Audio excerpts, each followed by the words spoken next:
So hi, I'm Rose. And I'm Hailey. Before we dive into our presentation today, we thought we'd just get a little raise of hands to see what the lay of the land is in terms of your backgrounds. So if you're a student, hands up. Okay. Freelancer? Cool. Okay. And anyone living agency life? Okay, cool. That just helps us to make sure we're kind of giving you the best stories that will fit for that. for that.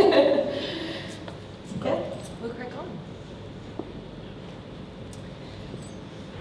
Alright, so today we're going to cover web design in the age of no code. The future is here. Thank you Squarespace for having us in Design Assembly. So about 10 years ago, Hailey and I met. We were working the corporate life. We were in the marketing team at a global travel company. We were living great lives and we formed really fast friendships. So fast forward about 8 years, no, 5 years ago. 5 years ago, 5 years from there. Yeah. We found ourselves in a very interesting situation. I was 30 and thought it would be a wonderful idea to learn how to skateboard. I did not have the agility for that, and I ended up with a dinner plate fracture, which is a really terrible break on my wrist. You don't want to see the photo of that. No. I was also 30 with a newborn, so that was also fun. And so I was in my workplace and I hated it.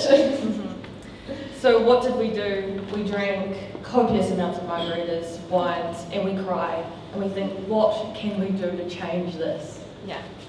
And so the natural thing to do was be like, let's start a business. I mean, I've got one working hand. You're getting about 4 hours broken sleep a night. At least. What could happen? What's the worst that could happen? So we really thought we'd just max it out, all of our bravery, all of the let's do new things energy. And so we got a lease, we got our first office and we started the business, and that was the Creatives. Yeah. So it was this tiny, tiny little lease. We were, I think it was like 20 metres squared. Yeah, which is Tiny. minuscule. It was literally under a stairwell. We'd have a girl who would storm her way out of her house off to work every morning. And it was a very, very small space to be starting from. Yeah. But it was full of hopes, dreams, and a little bit of YOLO energy. Yeah, definitely. Seriously, what was the worst that could happen? What did we have to lose? It turns out, actually, in hindsight, we could have lost a lot. Everything. We did not know about indemnity insurance. We had pretty much our houses on the line. So it was, looking back on it, it was completely wild that we thought we would just go off and do this. Yeah. But luckily, we never lost anything apart from a few red flag clients, which is fine. Yeah. Some sanity, a lot of sleep. But for the most part, we've just gained a lot of knowledge. And so over that period of time, we've seen some shit. Yeah. Over that 5 years, we've really collected some inside knowledge, gone through some experiences together, and so that's kind of what has led us here today, is to be an agency that delivers no-code, low-code marketing solutions for our clients.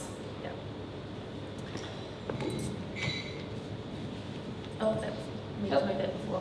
So, we're not just here to spin yarns and yap because we can do that all day, or we can do that afterwards.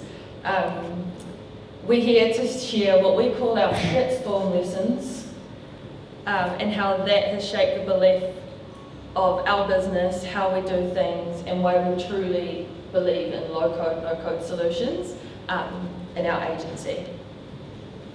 Yeah, and I guess it's important to touch on that why a little bit more at the moment. So the age of AI is here, the ease, the accessibility to all this technology is here. So we're really at this kind of like point in time, and we were talking about it last night over a few wines, and we were comparing it to probably that age of the boomers, you know, where the internet was coming through. Technology is just completely changing, And so our approach really has been on embracing that technology and for us, embracing that ease of technology like low-code, no-code solutions. The Canvas as well. Yeah.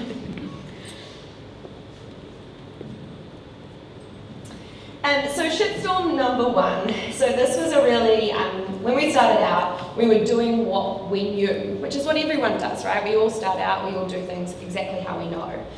So naturally, we did what we knew, which was custom websites. We came from backgrounds in bigger marketing agencies, like I said, with those custom coded websites and dedicated dev teams. So we genuinely thought that was the best option and that was the only option. And obviously we wanted to go out and be great, so we were replicating that. I built my first freelancing website on Squarespace, and I remember the first time we got a client, I said, "Oh, here, Rose, build a website on Squarespace. It'll be, on budget, easier." And her mind was blown by the set colour palette, because we had come from a background where you could just choose a hex code, and that would be the colour, anything on the website. And yeah, boy, has Squarespace come a long way in that 5 years. So we reframed doing what we knew to doing what is best for the client. And so a lot of what we talk about today really is this concept, just reiterated. So it turns out what we knew was not best for everybody, but you don't know what you don't know. Someone had to tell us, and we actually have a very specific person who told us that what we were pitching her was no good. Her name was Vicky. She was definitely not into having another website that was going to be tying her back to the agency for every single little change. She had a great business that was doing really well. She had a website that was from about 2005 when we were talking to her. And it was really weighing her down. She needed something simple, easy to use, and that she could also get staff to use. Something that she could simply log in, change a picture without the huge price tag or the feeling of burdening her web developer. So actually that's when Squarespace entered the chat. Welcome to the chat. So shitstorm number 2, not knowing what was quicksand. Yeah. We were sinking. So like every creator starting out, we had this light bulb moment of realization that we have no idea how long something takes. Yeah, and for the people who are students, yes, that's a real hard adjustment. Yeah, start time tracking now. Everything you do. And when you're all of a sudden in a business and you're having to do quotes and you're having to invoice people for the hours that take, you very quickly realise that you need to know how long something takes. And we ended up in this real battle between, our hearts and our souls of creativity and like the bank manager being like, you need to pay your bills, you need to keep the lights on. So we were just, the battle of creativity and the clock was really apparent. We thought, being our creative geniuses, that we didn't need to be restricted by time. That was limiting the creative scope. Yeah, and it's just not realistic. Eventually we just had to succumb to the idea that we've got a time track. You've got to start watching that clock, because if you want to stay freelancing or stay in business, then you have to be making some money, unfortunately. And even value-based pricing needs to have an understanding at a baseline of how long something is taking you to complete. And so we had this really, pivotal moment, and that was one day when, after a whole lot of wrong steps on my behalf and a few missteps and should have or could have situations, I ended up having to rebuild a site I had completely built from scratch again. And the client was like, well, you've promised me this work, you need to do it and deliver it. And so I had to start from zero on something I had already finished. And I uttered the words, never again. never will we spend a whole lot of time sinking our energy and efforts and passion into a completely custom site. So how do we reframe that? It's on time and it's in time. So utilising tools like Squarespace and plugins like SquareKicker, we now have that breathing space in our day-to-day working to be creative. We can trial things without having to sink time into custom CSS or HTML because the tools are there to make something look custom when it's not necessarily custom. It doesn't take us an entire day anymore to make really epic looking customizations. And then if it doesn't work, yeah, that's cool. We haven't wasted all that time. We tried it, we pushed the boat a little bit, and then we just came full circle. And in the end, you always end up with something that is working, that looks cool, but you just haven't, sunk so much time into something. But when it does work, it's magic. When you think of something and you're like, oh, can I make that work? And you do, using tools like Squarespace or SquareKicker, it is just, the best feeling in the world. Yeah. Euphoria. So shitstorm number 3 was doing all the things, all the time, for all of the people. Yeah. So we were big into our yes era when we started 5 years ago, and now we're firmly in our no era, and it's great. We kicked off our business and we offered everything you could think of. We did Kajabi, we did SEO, we did social media, we did ads, we did Google ads, we did print media, and it was just too much. We stretched ourselves so thin to the point that nothing we delivered was ever to the quality that we wanted to be known by in the business, in our community, in the region. So we knew we had to lock in on what we were really good at and what we enjoyed doing and what was actually going to make our business a success. It's really old advice and it's things that you've heard 1,000 times over, but it's actually really hard to do and implement without living it and going through it.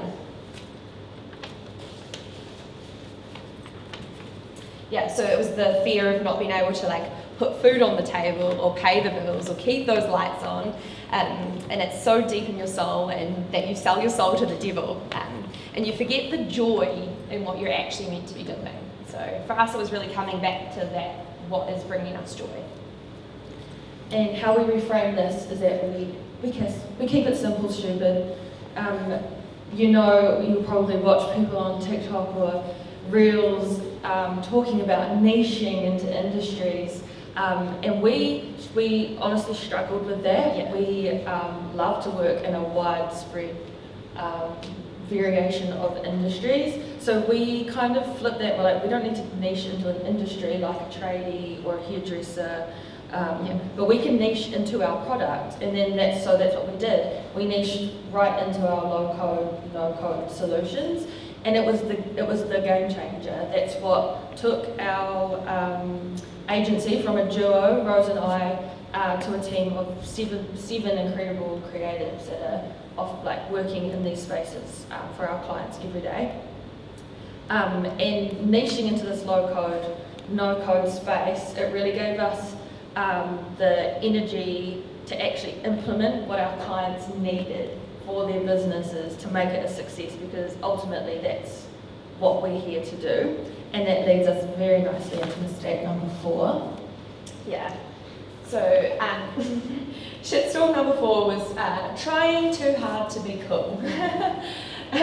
So for us, this move away from doing this more bespoke or custom coded builds was definitely the fact that we're human and we wanted to be really cool and shout from the rooftops and say things like, look at this amazing custom coded site that I built from scratch, and here you go, enjoy your new site. Sorry, it's maybe a fraction slow. No, you can't change anything on it. It's fixed exactly how I've delivered it to you.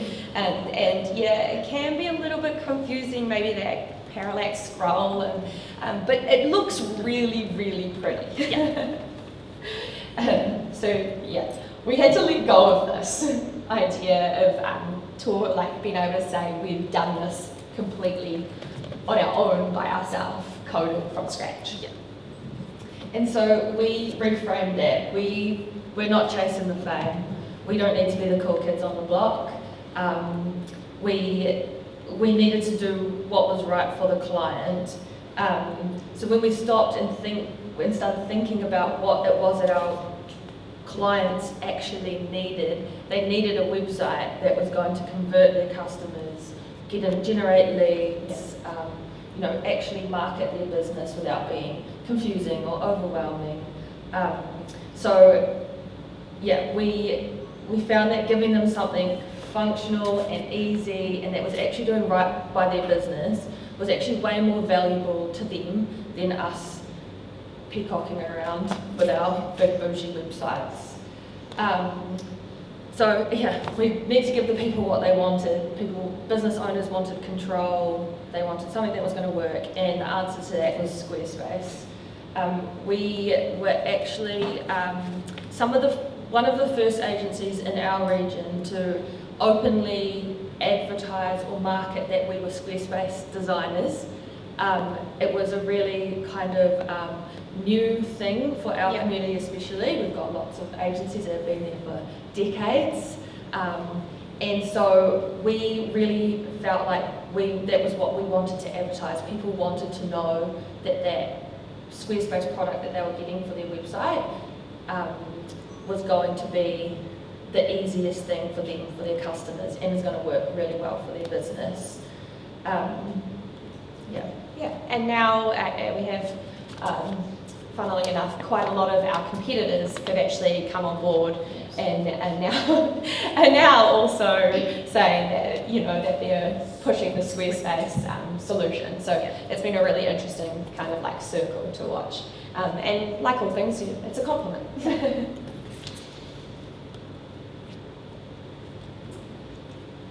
So this was shitstorm number 5, and that's thinking that no code, low code was cheap. Spoiler alert, it's not. So we definitely jumped fully on board with the no code, low code bandwagon by this point. But because we have a real love for learning, we went through a phase in our business where we had to learn about value. And so we had to do a whole lot of internal thinking about the value behind a Squarespace solution. So we realised that just because clients could build their sites themselves didn't mean they should or that they wanted to. And so when we first started, I'll admit that I definitely thought no code was like an easy option or an easy way out, but we discovered that the real value was in the control and flexibility that it gave the clients, and that was a turning point, understanding that value. So how we reframed this is that it is value and convenience. The low code, no code, it is a convenient way to build a website, all the way from development to launching, easy to make changes, easy to pivot within your business, and easy to push growth when you need it or scale back if necessary. People pay a premium for convenience. It's the same in everyday life. So when they're investing in a business that's going to, especially when they're investing in a business, in a website, it's going to work for their business, not against it. So clients tell us having control of their site and being able to make those changes is the most important thing to them, and that's what they're happy to pay for. So, I just tried to figure out but like I said, I think this part for us was really doing the mental work to understand that we didn't have to do that custom coding for the website to be valuable for clients, and to not undersell all of the other components that went into it. Because I think when we stepped away from that, we had to really actually spend a whole lot more time selling or focusing on the other parts that we were bringing to a website. So we really had to lean into our creativity, we had to really lean into our knowledge, and our expertise. And also, I think, dive deeper into the marketing component that could come along with the website instead of it just simply being the product that we gave the client. So once we realised that and how to price a website, showing its value, showing the pros of building on a Squarespace website, we actually started building some really fucking cool shit. We kind of just threw out this sloppy Joe mentality that will just whip up a Squarespace website in a day. We stopped trying to make it like fast and cheap. Yeah, we put in the time and the effort, and we started making these big gourmet burgers. Squarespace burgers. So they're low-code websites.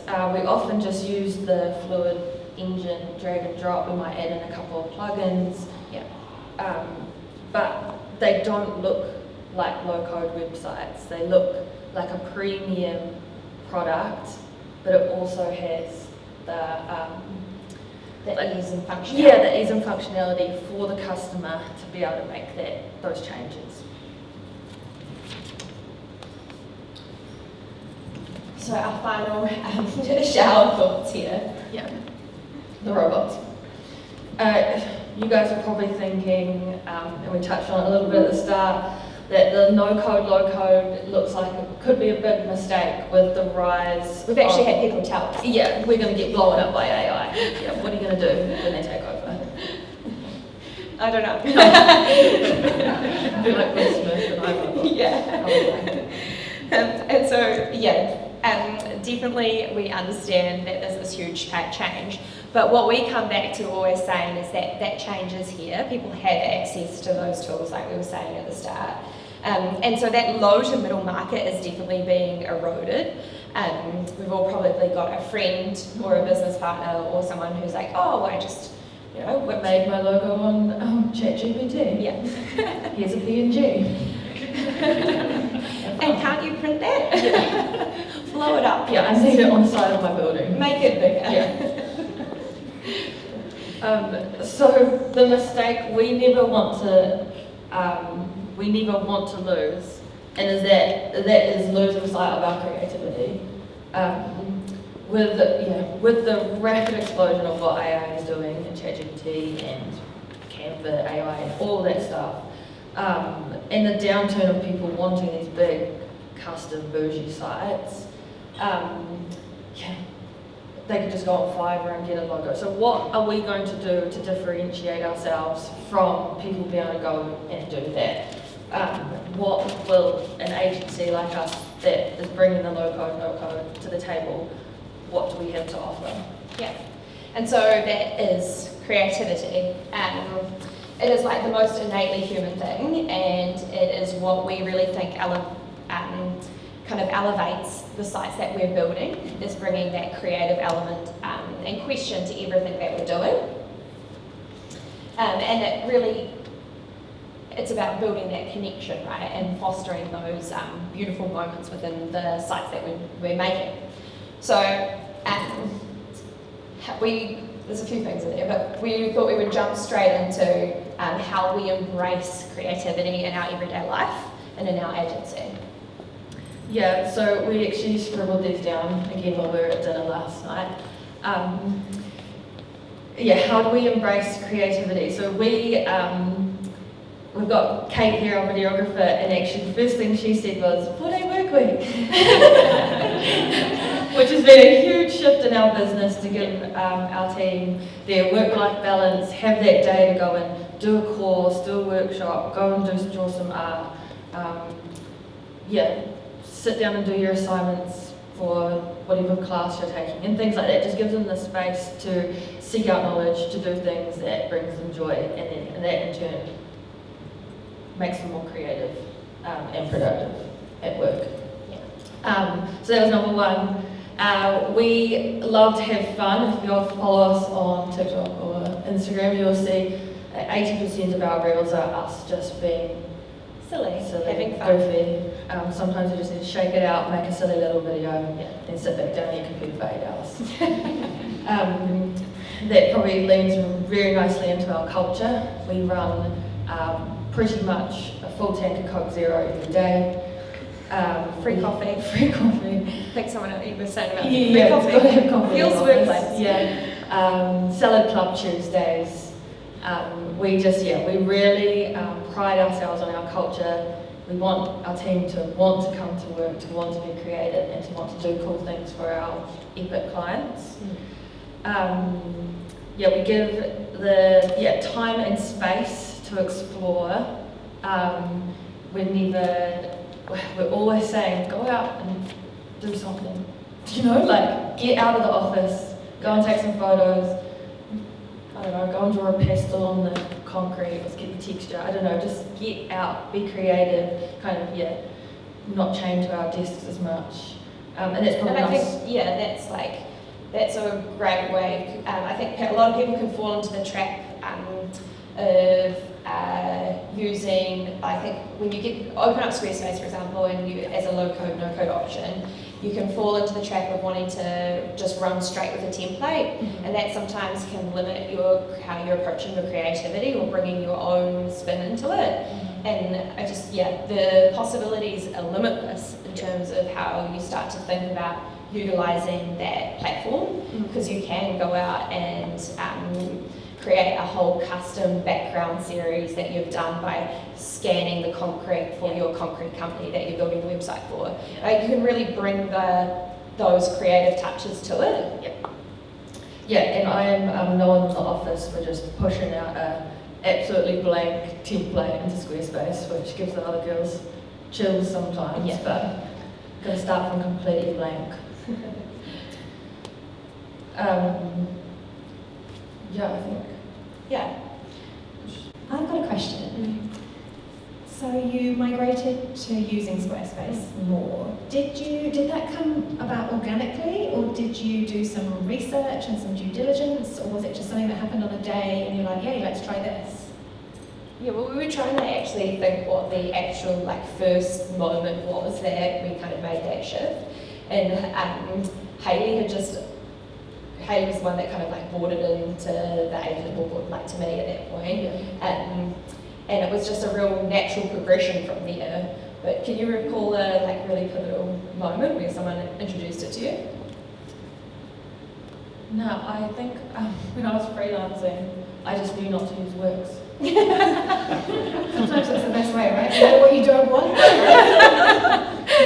And we still approach it that way. Someone brings up and says, we have a Wix website. No, we don't do that. No. So what is it about Squarespace that makes it so usable for you guys? What do you like best about it?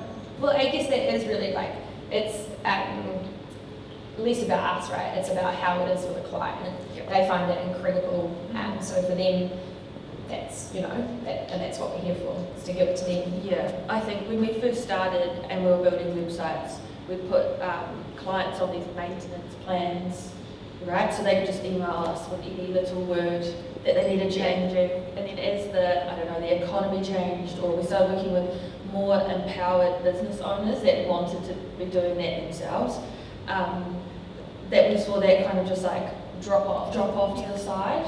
They'll ask us for help when they need it, or need a whole new page or a new integration or something, but for the most part, if they need to go and update one photo, add products themselves, things like that, it just makes so much more sense than trying to use a big clunky back. Which is, another reason why we do love it, right? Yeah. Because we get to spend more time doing the things we actually enjoy doing. Yeah, that's We're not out here doing these little word changes or rearranging the staff order because, someone's upset that they're not high enough.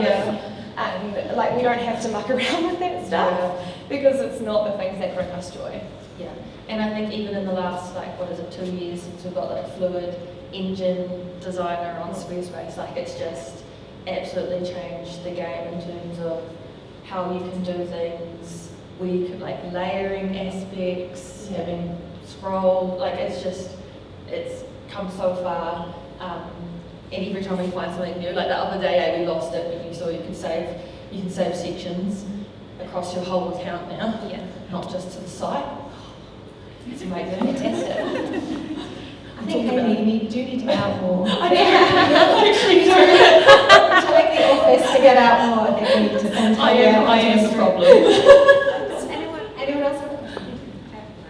That was a great talk, thanks. When you started using Squarespace, did it change your thinking about designing? Because sometimes when you change the tools, like some of the creativity freedom goes, like it brings you new freedom, but it comes with limitations. So how did it?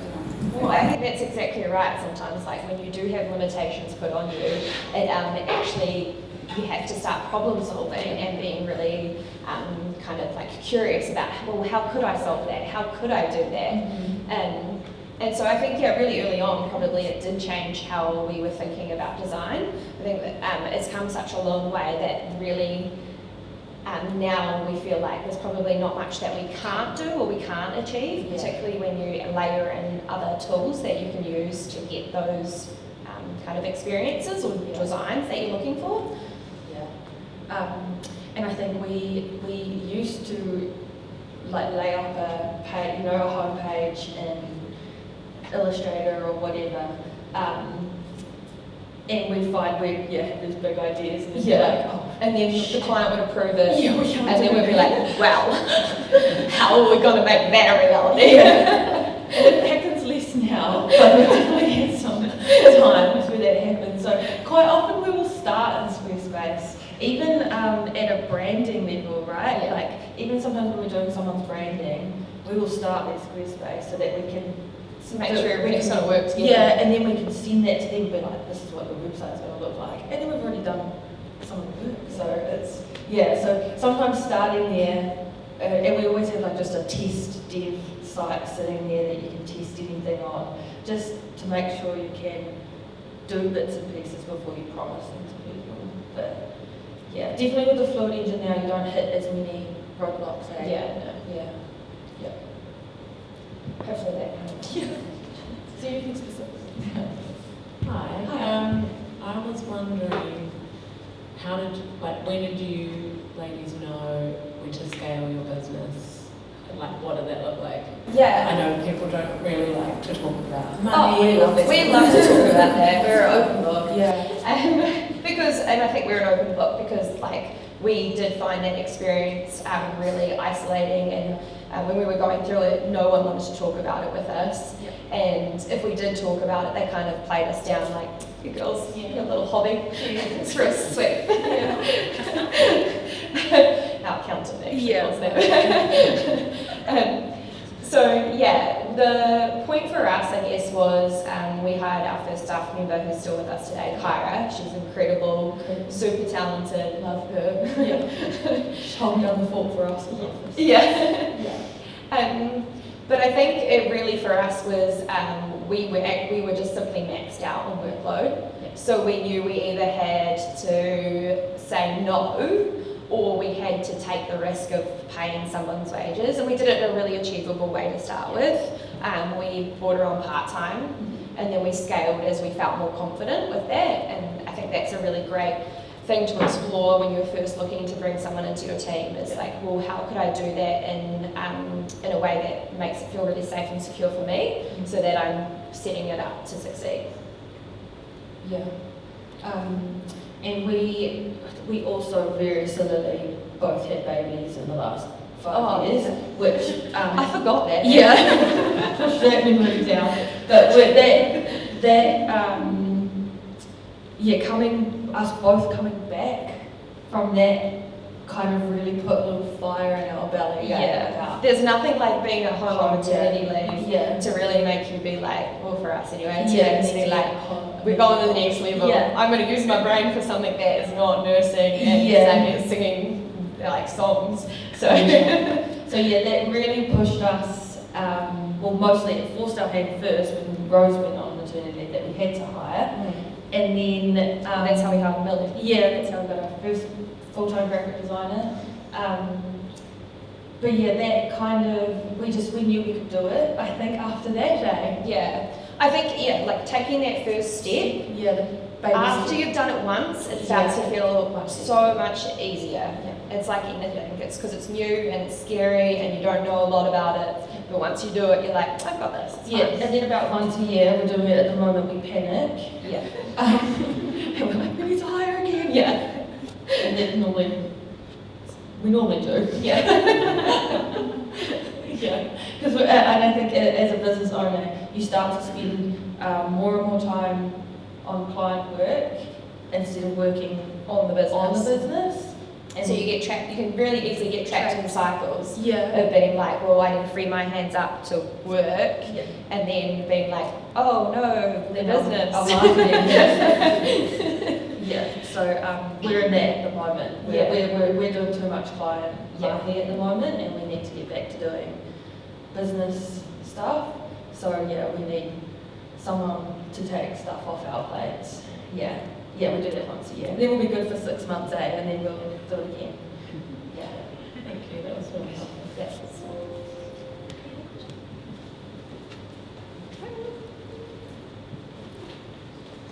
Hiya, I was wondering, because you guys mentioned about, I guess, clients having to go back to agencies and sort of like learning how to use the tools that were given to them. My question is like, how do you guys sort of facilitate giving clients agency to like use these tools and like not having to rely back to like whoever developed the website for?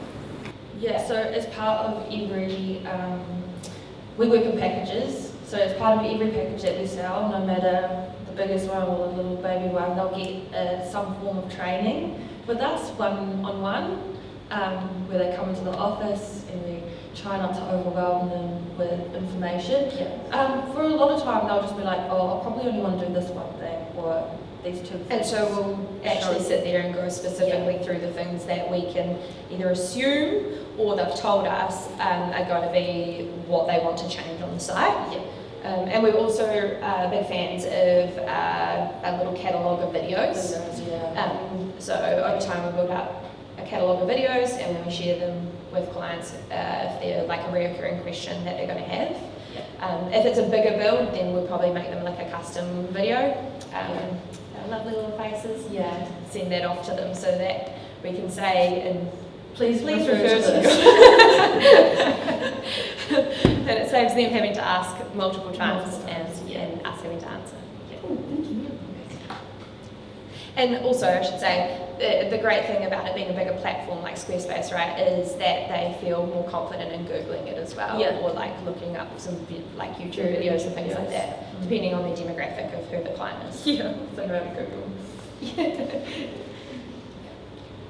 Hi, just want to thank you for your talk. I really enjoyed hearing about your journey, starting a business, but also establishing kind of what your product offering is, I guess, like where your place is in the market. I just wanted to hear, obviously starting a business is not easy, and not living it. So I just wanted to hear like maybe how you kept going when things got tough or the path wasn't clear, like what kept you motivated to keep kind of pushing forward? I'd say first off, I think we've been really incredibly lucky to start the business together. So our support system has been each other, but I'd say if outside of our scenario, it's about finding your people, the people that are going to remind you when you've maybe had to deal with like a really hard client who's pushed back, or something has just gone terribly wrong, that when you ring them up and say, I don't know if I can keep doing it, they remind you why. Because I guess when that happens to me, I was like, Hailey! And it's really good to have those people in your court that will say, no, this is why you've started this is why you're doing it. We believe in your vision, we believe where you're going, and we know that today might be hard, but tomorrow will be way easier. That's very good. And someone that will find you, that will tell you, that's good, you did good. No opinions.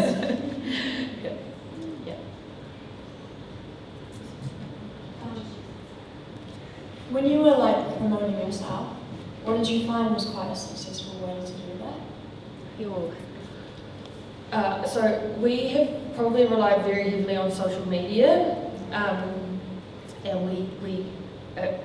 we're one of a social media agent. Like, we do social media for other clients as well as part of like content creation. So I'd say that is probably one of our biggest ones. Second would be like networking and word of mouth. We come from New Plymouth, which is very small town vibes, and so everybody knows everybody, and so you have to be nice, be on your best behaviour to everyone, and provide a good product. And we go to network, we try to network.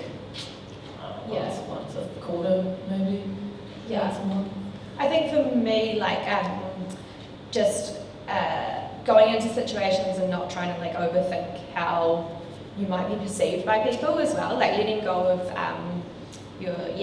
your worries and just going into every situation as a possibility to sell your services as well. Like, go into things really open-minded. You never know who might need what you can provide to them. So whether it's a person at the coffee shop that you just like randomly start talking to, it's like, oh yeah, no, I actually do need a website. And like, there's opportunity in every conversation. I'd say that's probably something that goes under the radar quite a lot.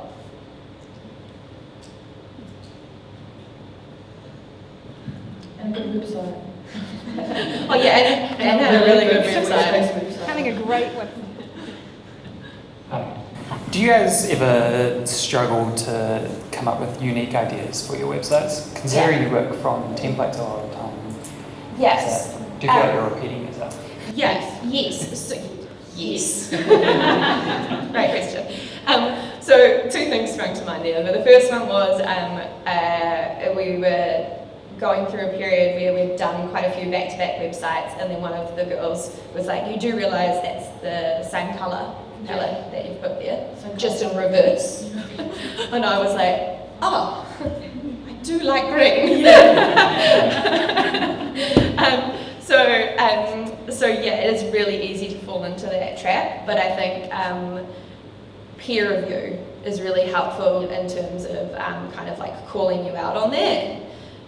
When you open your work up to more eyes, you're going to get more feedback, more advice, more opportunity to push it forward again and make it different to maybe where your thinking has been previously. And we're huge consumers of, I guess, content in general. Yes. So we're kind of just always seeking out inspiration in any form, mostly TikTok. And I guess that comes back as well to being like, keeping things fun and being curious, right? Because like doing the same thing over and over is like literally the definition of boring, of like painstaking work. So like change things, changes your friend, do things differently. If you have like sat there and linked yourself to the same kind of the same sort of setup or the same sort of above the fold situation, be like, well, I have to do something different on this side, and so use that as a challenge. Don't use templates. Start blank.